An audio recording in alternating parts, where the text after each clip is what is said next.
Hey everyone, my name is Taps, and we heard in the last community update from Veve and Ecomi that we're actually going to be seeing them at this year's ComicCon 2021, which is going to be virtual. Can you think of a better awareness format for a digital collectible company to reveal themselves to the world than that kind of format? How about an event whose collectibles are based off many artists whose work are presented at that said event, Comic-Con? In this video, I'm going to provide some insight on why Comic-Con will be impactful and fruitful for Veve and Ecomi, as well as what the event space as a whole means for Veve and the NFT space. As always, if you're new to the channel, welcome to the community and feel free to subscribe.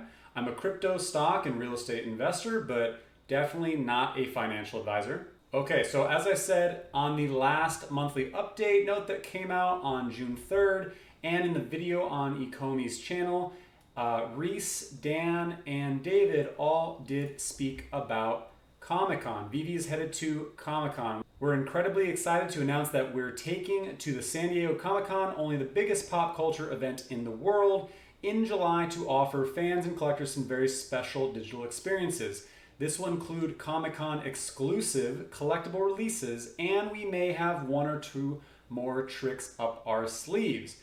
You know how they like to tease us with breadcrumbs, but you'll have to wait a little while longer to hear more on that front. Mouth sealed. So, I'm really excited to see some exclusive collectible releases tied to Comic-Con, which I'm kind of expecting Marvel around this time. I'm not gonna lie, just the official word to hear that. But what is Comic-Con? Many have heard the name, some are not familiar with it, but Comic-Con is one of the largest conventions in the world for comic fandom, as well as, everything that comes with comic fandom, whether it's DC or Marvel, and multiple other different types of comic books, and I believe there's manga there as well, and graphic novels. It is a slew of people that descend in San Diego, and there's also one in New York, and throughout the world there are comic events. But Comic-Con has a lot of notoriety for being featured in the news as well. So there is press here, and there are several vendors, but as I said before, this year, July, so roughly a month away, it is going to be a virtual event that we know that Veve is going to be having some form of vendorship with them. And there's going to be a special live event coming in November. So that'd be really cool if they were able to actually be there in the person then. But Comic-Con is a massive event where, again, tons of people just flood this con. And it is comic book nerds and artists and celebrities like Ben Affleck has attended. Stan Lee has attended multiple in the past, RIP Stan Lee. Multiple actors, actresses, influencers, tons of people attend these events. And so when it comes to awareness, not only are you reaching everyone in that event, but also it has a ripple effect outward to those who are actively filming and covering the event, whether it's press and or influencers. And at these events, you walk around, buy merchandise, you check out the vendors. We can see this is actually what an exhibit hall looks like. So an exhibit hall is basically, the entire event is in the convention center, and it is a warehouse-sized rooms. And one of those rooms is where all the vendors go. And basically from 8 a.m. or 10 a.m. to 4 p.m., 6 p.m., just flooded with people who are buying plushies and collectibles and comics and weapons, all kinds of shirts, all kinds of crazy things. But it is definitely one of, if not the busiest area at Comic-Con, and that is where we would see a vendor like Ecomi and Veve be. But again, this one's virtual, so I don't know how they're gonna lay out the vendors, but Veve being a vendor at something like this gives them first strike initiative for a lot of other NFT projects out there. Another thing to consider is the Artist Alley, which we know that is actually one of the verticals that Veve is targeting and is already working on, that we've seen with Ron English and several more artists to come. But similar to the Exhibitors Hall, it is just where a bunch of artists are trying to make their name, and you can buy their work, they can sign work, you can support your local artists or just people in the space, as well as some larger known artists are also known to partake in this area as well. And there are several panelists where you can do Q&As and you can actually get signed autographs from your favorite artists like a Jim Lee or Frank Miller. Multiple have been to these events where you can get your content autographed, and you can see the lines and the fans are pretty daunting. And of course you have your cosplayers. So every single event, whether it's an anime convention, Comic-Con, I mean, if there's something nerdy, you're gonna have some cosplayers, which cosplayers in their own sense always have their own fan base usually. Like, they're on YouTube, they're on Instagram. They're not only posting their photos, but they're also posting about who was there and vendors, and are more likely to visit vendors who they can directly have backdrops in things similar to their cosplay. And when I say backdrops, this is an older photo taken, but they've blown up substantially since then. But as you can see, here are some cosplayers who took their photographs directly in front of this backdrop. But now at anime conventions and Comic-Con, they have these massive displays where you wait in these massive lines to get into a picture with your favorite backdrop. Now think of, how about not just a backdrop, but what about if you have the ability to force perspective in augmented reality, a collectible that is from your genre? You could take a picture directly right next to Batman or Superman, Wonder Woman, Back to the Future DeLorean, Fast and the Furious. I mean, it really broadens out your awareness to be able to do something like that, which Veve of course can. And when we look at how much people are spending at these events, I looked at a number of different surveys and a lot of different Reddit users actually taking a poll to see how much they've spent at these events. And it's usually, outside of travel and ticketing and all that, $300 to $500 in the full weekend event. So there is a flood of money going into collectibles and comics and plushies. So people go to these things to buy. So what if at these events, people could enter in their information, set up their Veve accounts, but this is also a great way for Veve to actually get new user information. Like, hey, you want to send this picture that you took with this collectible directly to your email. They now have that information, can create drip campaigns to get new users, or they could even have digital scan QR codes, takeaways, or collectibles that are discount if you attend the event. And on the on-site events, I think is going to be where these are really going to stand out. So November, or even multiple other events as the world starts to open up. And when I say multiple other events, I'm not just talking Comic-Con. You have to think big picture here, because they've already said that they're going to be releasing anime collectibles soon. They're going to be releasing sports collectibles. So there's going to be sports cards collectible conventions, and there's other comic conventions as well. So when we actually look at San Diego Comic-Con, these numbers are from 2019, so there really hasn't been any convention since then, since the world shut down. But San Diego Comic-Con, 130,000 people attended in 2019, and I bet when the next one comes in November, even the virtual one will see a very large number, probably higher than that as well. But San Diego Comic-Con is not the biggest comic event in the world. In fact, New York Comic-Con has almost double the attendees at 250,000, but that's not even the largest Comic-Con in the world. The biggest comic event is actually in Japan, and that is Comiket, and that is 570,000 attendees back in 2019. I mean, there are really large ones outside of that as well. Like, forgive me if I butcher this, but Angoulême International Comics Festival in France, 220,000. I mean, Central Canada Comic Con, 70,000. Chicago, 90,000. There are tons of comic book events throughout the world, but if you're tackling the main ones, word can spread. But again, there's more outside of that.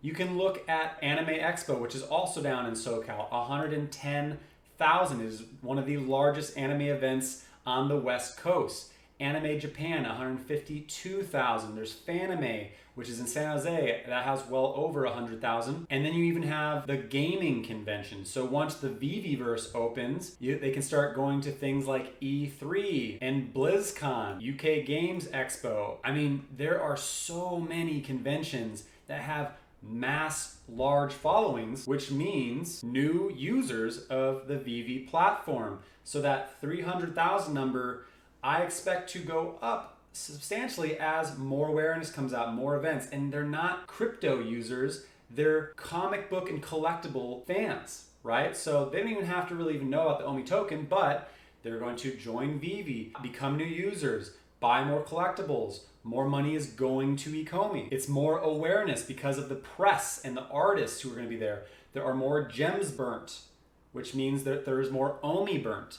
There are more licensors who are going to be jumping on the bandwagon to get their collectibles into Veve. There are more artists who are going to become aware of Veve. Now you could be saying, well, how would you know so much about cons? Like, how do you know that there's a slew of people besides these pictures? Well, I'm going to reveal something personal and extremely nerdy about myself, and that's that I've been cosplaying myself since I was 17 years old and building my own cosplay. So my first cosplay was actually Sid Valentine from Final Fantasy VII. I was 17. I went with my cousin who was over 18, and I actually asked her to buy me Lucky Strike cigarettes so I could be more authentically Sid Valentine. So these are actually a collection of some of my cosplay, mostly at anime events, some comic events that I've done. I've also been to Magic the Gathering events, and extra points to you if you can actually name all of the characters that I've cosplayed in these. And just to guess, this is me right here, this is me right here, this is me right here,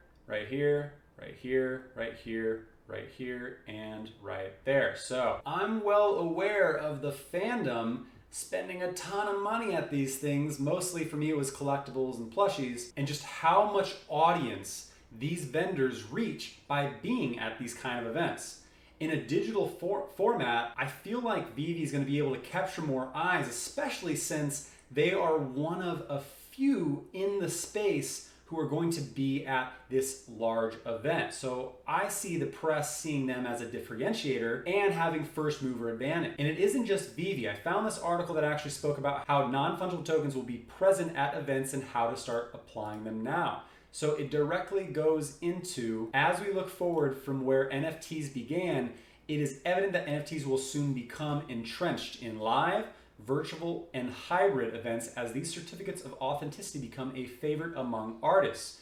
Masarian analyst Mason Nystrom predicts the NFT market will surpass 1.3 billion by the end of 2021. No matter your knowledge of cryptocurrency, you can start applying NFTs at your events through downloads, discounts, redeeming customized swag, and gamification elements. We're going to start seeing it disrupt ticketing, how QR codes are used at events, the different swag. Like if you buy this live collectible, you can also get a digital NFT version. Or hey, you're not going to buy a collectible or sign up here. We'll take this card that has a QR code that you can then scan it and get your collectible then. Now the last piece I want to leave you with is this tweet came out, and I know a few other creators have covered it, but I did want to highlight this real quick from a different angle as well. Claire Russell Griffiths, who is an outspoken member of the community on Twitter, this is a post from Reese who says, I think it's also important to acknowledge just how hot the NFT space got. We aren't the only NFT token that has pulled back, which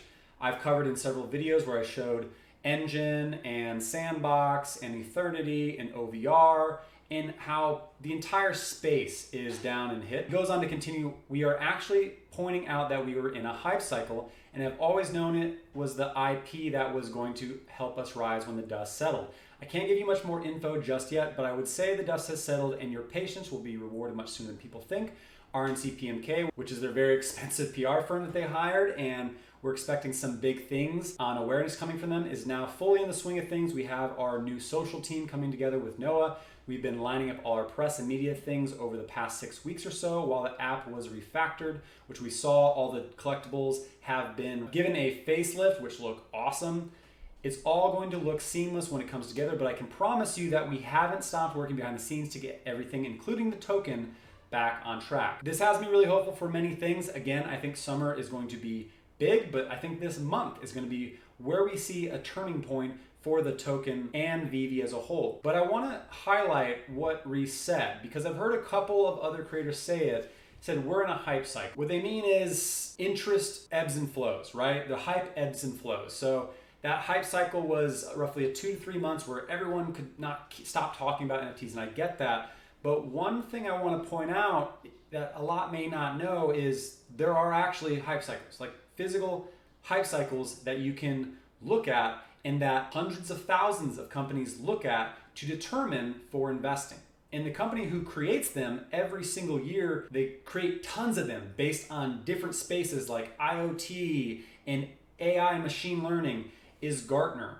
And Gartner is the most well-known research and advisory company in the world. They're directly working with enterprise-size IT end users who read their content because it is unbiased, third-party validation content on who are the movers and shakers in the space. And vendors are also working with them for awareness to show off their technology and get into these things. There are crypto hype cycles as well, but there is no NFT hype cycle. However, NFT culture, I found this website and they actually did a pretty decent job of putting it together, and I kind of wanted to go through it with you guys because it does kind of highlight what's happened with NFTs this year. And it's not perfect. This is not from Gartner. We could possibly see NFT coming to hype cycles in the future. It could be this year, it could be next year, it could be in 2024, but they haven't hit their crypto hype cycles yet, or their blockchain technology hype cycle. And there are some things that are missing from this. Like when you look at the hype cycles from Gartner,